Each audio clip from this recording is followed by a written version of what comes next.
एक गांव में एक छोटा सा बच्चा था। उसके पिता तो थे लेकिन मां की मृत्यु हो गई थी। पिता सारा दिन काम करता और अपने बेटे को पाल पोस कर बड़ा करता है। वह सारे सुख अपने बेटे को देता है जो एक मां दे सकती थी। उस पिता ने कभी कुछ नहीं मांगा, सिर्फ इतना ही मांगा कि मेरे बेटे को कोई परेशानी ना हो। दिन बीतते गए, बेटा पढ़ लिख कर अच्छा जॉब भी करने लगता है और वह शहर में रहने लगता है। कुछ दिन बाद वह अपने पिता से मिलने आता है और कहता है, पापा मुझे कुछ पैसों की जरूरत है। मैं चाहता हूं कि शहर में ही जमीन लेकर अपना घर बना लूं। पिता इस बात को सुनकर बहुत खुश होते हैं। सोचते हैं कि मेरा बेटा है, एक ना एक दिन नाम करेगा। जिंदगी भर की बचाई हुई पूंजी को निकालकर अपने बेटे को दे देते हैं। बेटा शहर चला जाता है और उन पैसों से अपना घर बना लेता है। पिता इधर इंतजार करता रहता है कि मेरा बेटा फिर से आएगा, एक ना एक दिन तो मेरे पास आएगा ही। जाएगा कहाँ? उसके पास अब कोई नहीं जाता था, क्योंकि ना ही अब उस पिता के पास पैसे थे और ना ही रहने का जगह था।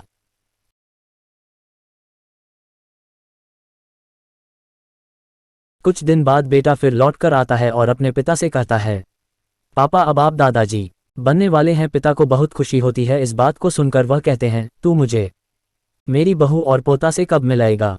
बेटा कहता है, बस पापा थोड़े दिन और। पापा मुझे कुछ पैसों की जरूरत है, क्योंकि आजकल थोड़ा जॉब में खींच बीच हो रहा है, जिसके कारण से मुझे कुछ दिन के लिए सस्पेंड कर दिया गया है।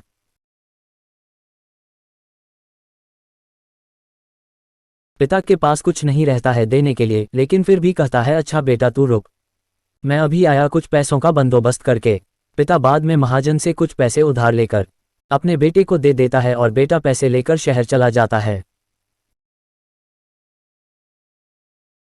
बरसों गुजर जाते हैं। पिता सोचते हैं कि मैं तो अब दादाजी बन गया हूँगा, मेरा बेटा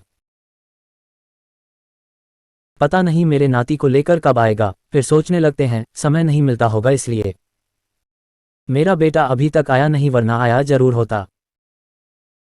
तब तक महाजन 2-3 आदमी को लेकर उस पिता के घर पर आता है और कहता है कि आपके वादे के मुताबिक मैं पूरे 3 महीने बाद आया हूं अपने पैसे ले जाने। पिता कहते हैं, मेरे पास पैसे नहीं है देने के लिए। महाजन कहता है, जब पैसे देने नहीं थे तो आपने मुझसे उधार क्यों लिया? तभी पिता कहते हैं, ठीक है रुको, मैं तुम्हारे लिए पैसों का बंदोबस्त करके आता हूं। और वहां के नज़दीकी अस्पताल में चले जाते हैं। वहां जाकर अपना ब्लड डोनेट करते हैं और अपनी एक किडनी बेच देते हैं और उस महाजन का कर्ज छूटा कर देते हैं।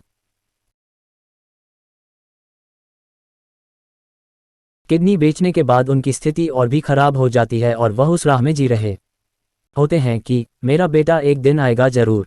इस आस में जीते जीते एक दिन पिता की मृत्यु हो जाती है, परंतु उस बेटे को अपने पिता को आग देना भी नसीब नहीं हुआ।